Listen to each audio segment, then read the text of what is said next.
अस्सलाम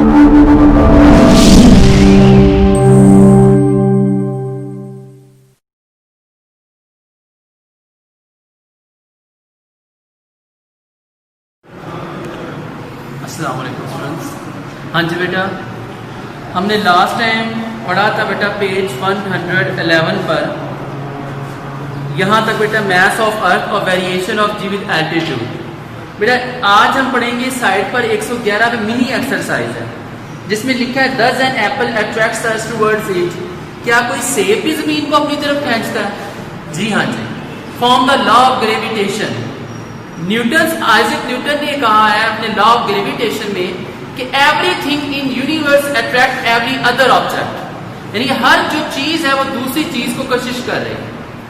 तो इसका मतलब ये है कि सेब जो जमीन पे पड़ा है वो भी जमीन को अपनी तरफ खींच रहा है, जमीन उसको अपनी तरफ खींच रही है तो वो भी जमीन को अपनी तरफ खींच रहा है from the law of gravitation. दूसरे बेटा आपका क्वेश्चन है with what force does an apple waving 1 Newton attracts the earth. हमारे पास अगर एक एप्पल का वेट 1 न्यूटन है तो वो किस फोर्स से जमीन को अपनी तरफ खींचेगा? तो हम ये जानते हैं कि वेट फोर्स के इक्वल होता है, तो अगर वो उसका 1 न्यूटन वेट है तो वो 1 न्यूटन फोर्स के इक्वल जो है जमीन को अपनी तरफ खींचेगा। उसके बाद बेटा हमारे पास does and weight of an apple increase decrease or remain constant with taken to top of mountains. कि अगर एक सेब को पहाड़ की चोटी पे ले जाया जाए तो क्या उसका वजन बढ़ेगा, घटेगा या उतना ही रहेगा? तो एप्पल का वेट पहाड़ की चोटी पे बेटा कम हो जाएगा, डिक्रीज हो जाएगा। क्यों हो जाएगा? उसकी वजह ये बेटा कि ग्रेविटेशनल एक्सीलरेशन स्मॉल जी वो बुलंदी के साथ हमने कल सीखा भी था कि कम होती जाती है, क्योंकि वेट का फार्मूला W=mg है और मैथ कहीं भी चेंज नहीं होता because it's about the quantity of matter, यानी ये मादे की मकदार यानी 2, 4, 6, 8 गिनती से ताल्लुक रखता है। तो gravitational acceleration equal to weight रह जाता है। तो जितनी हमारे पास बुलंदी भी ग्रेविटेशन एक्सेलेरेशन कम होती जाएगी उसी के हिसाब से वेट भी क्या होगा, किसी भी चीज का कम होता जाएगा। तो बुलंदी भी हमारे पास जो वेट है एप्पल का वो क्या हो जाएगा, कम हो जाएगा। उसके बाद हमारे पास 111 पर ही एग्जाम्पल है 5.2। Calculate the value of g the acceleration due to the gravity at the altitude 1000 kilometre. The mass of the earth is 6 × 10⁻⁴ kilogram. The radius of earth is 6400 kilometre. इसकी उर्दू ये होगी कि हमारे पास आप जी फाइंड करें अगर एक्सेलेरेशन ऑफ ग्रेविटी बुलंदी सी level से जो बुलंदी है वो 1000 किलोमीटर ऑब्जेक्ट की और मास ऑफ अर्थ 6 × 10⁻⁴ किलोग्राम है और रेडियस ऑफ अर्थ 6400 किलोमीटर है। तो अब जी की वैल्यू फाइंड करें। तो बेटा देखें हमारे पास जो चीज दी गई है वो एक तो ये है कि 6400 किलोमीटर जमीन का रेडियस है, हाइट सी लेवल से 1000 किलोमीटर है और मास ऑफ अर्थ हमें जो दिया गया वो 6 × 10⁻⁴ किलोग्राम है। तो आपको ग्रेविटेशनल एक्सेलरेशन चाहिए हाइट पर।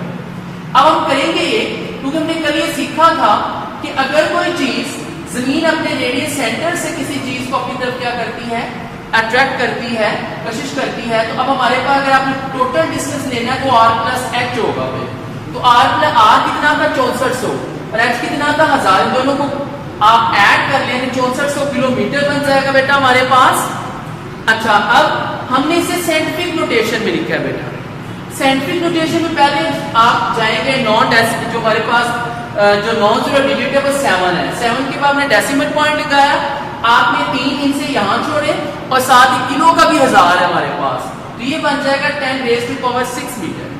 नेक्स्ट बेटा हमारे पास फार्मूला है इसका, ये फार्मूला बेटा आपको समरी में मिल जाएगा 5वें चैप्टर की। GH=gme/r+h²। तो बेटा अब हमारे पास यहाँ पर अपने वैल्यू पुट की, पहले ग्रेविटेशन कांस्टेंट की वैल्यू कितनी थी 6.673 × 10⁻⁻11। उसके बाद मास ऑफ अर्थ कितना था 6 × 10⁻24 और इसी तरह r+h की वैल्यू क्या थी 7.4 × 10⁻6। तो इसके ऊपर हमने स्क्वायर डाल दिया। अब हम करेंगे क्या कि 6.673 को को पहले 6.4 से मल्टीप्लाई कर लेंगे और 24 में से -11 निकाल देंगे, तो आ जाएगा आपके पास 13 और 7.4 का स्केयर लेंगे और 6 को 2 से मल्टीप्लाई कर देंगे और 12 बन जाएगा। तो फिर बेटा हमारे पास आंसर क्या आएगा, gravitation acceleration on the height 7.3 metre per second square. Gravitation acceleration को जो यूनिट है वो मीटर पर सेकंड स्क्वायर है। इसके बाद बेटा इस अगले पेज पे हमारे पास पेज नंबर है 112। यहाँ बेटा आर्टिफिशियल सैटेलाइट हेडिंग दी हुई है। आर्टिफिशियल सैटेलाइट को उर्दू में कहते हैं मसनूई सियारी।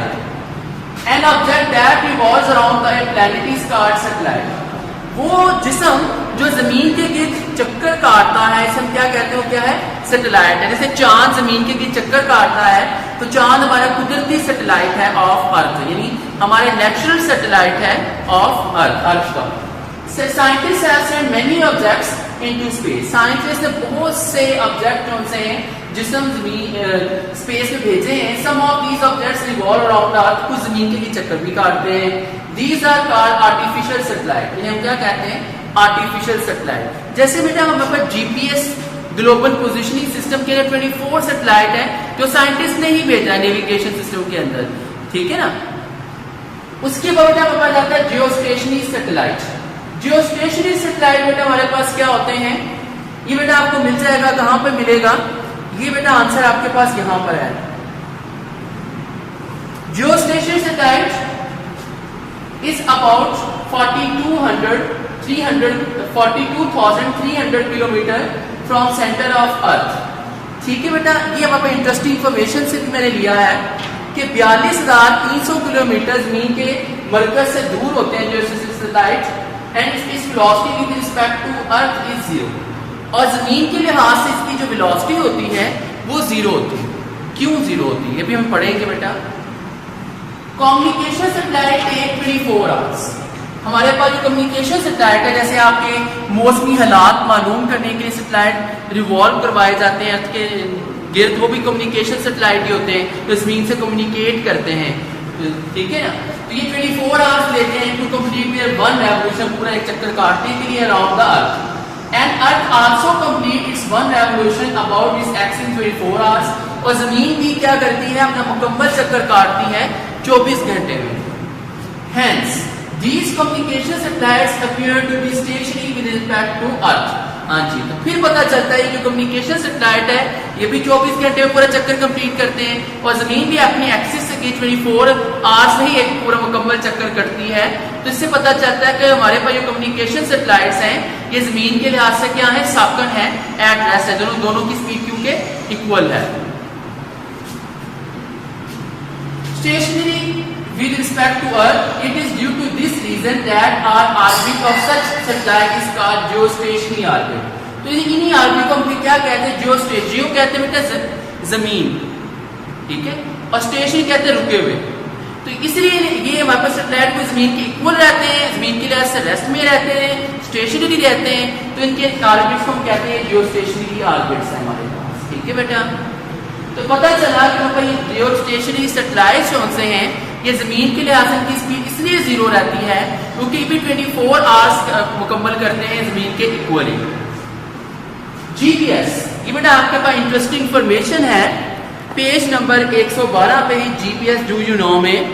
हाँ जी, जीपीएस क्या है बेटा, हमारे पास global positioning system. It help us to find exact position of object. GPS बेटा आपने देखा होगा हमारे मोबाइल्स के अंदर भी जीपीएस होता है, ठीक है ना। और आप देखते हैं कि ये आजकल मुख्तलिफ ऐप्स भी आई हुई हैं और इसके अलावा हमारे पास ये जीपीएस मोबाइल्स के अंदर भी होता है जिससे हम बहुत आसानी से किसी चीज़ की पोजीशन जो है वो फाइंड कर सकते हैं।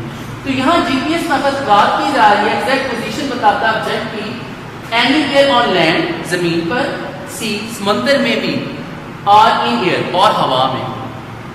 It's consist 24 earth satellites.